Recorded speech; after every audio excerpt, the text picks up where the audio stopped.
大家好，我是小颖。今天买了6斤牛腩，来分享一个懒人做法。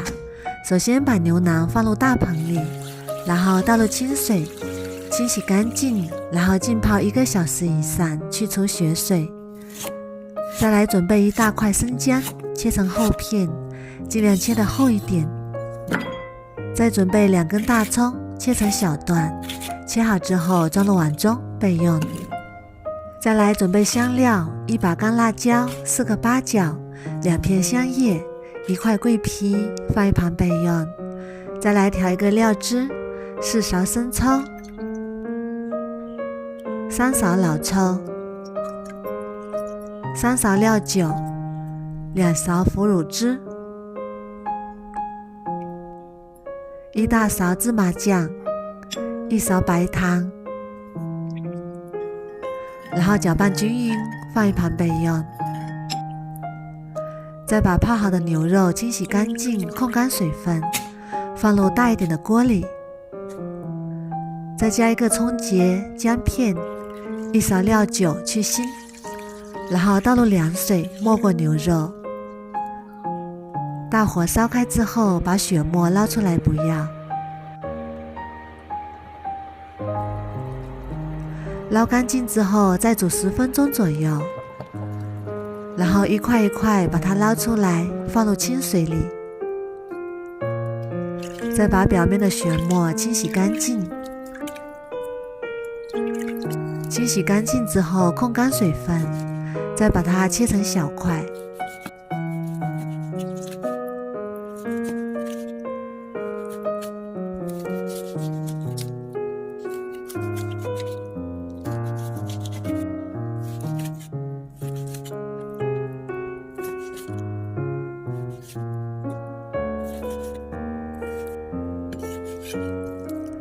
切好之后装入大盆里备用。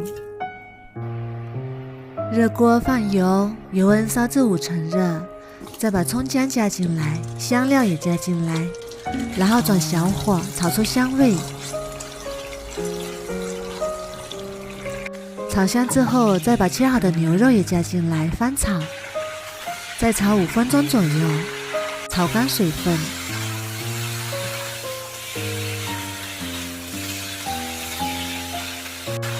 然后沿着锅边加入1勺白酒，翻炒均匀。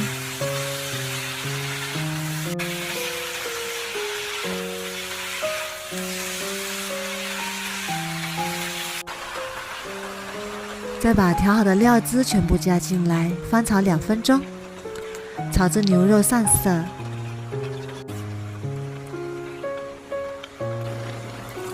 然后倒入开水没过牛肉，盖上盖子，先煮10分钟。10分钟之后，把里面的葱姜挑出来不要，因为这次牛肉做的比较多，要长期保存。如果葱姜在锅里煮太久，长期保存中会发酸。捡出来之后，把它全部倒入微压锅里。微压锅能节约时间，而且炖出来的肉也很香。然后盖上盖子，转小火煮40分钟。现在已经煮了40分钟了，我们打开看看。哇，好香啊！现在满屋都是牛肉的香味。现在的牛肉已经炖得很软烂了，把它搅拌搅拌就可以出锅啦。香喷喷的牛肉就做好啦。这里的汤汁用来煮面或者是拌饭都非常的香。这样炖出来的牛肉非常的嫩，肥而不腻，瘦而不柴。我们一次吃不了这么多，放凉之后把它装入保鲜袋里，根据自己家人的饭量分成几个小袋，然后放冰箱里冷冻起来，3个月也没问题。早上起来没时间做饭的时候，从冰箱里取出来煮一锅牛肉面也是非常的方便。也可以加点配菜，放锅里再炖一炖，省时又省力，做法也不难。如果你喜欢也试试吧。喜欢我的视频就关注我吧，谢谢您的支持。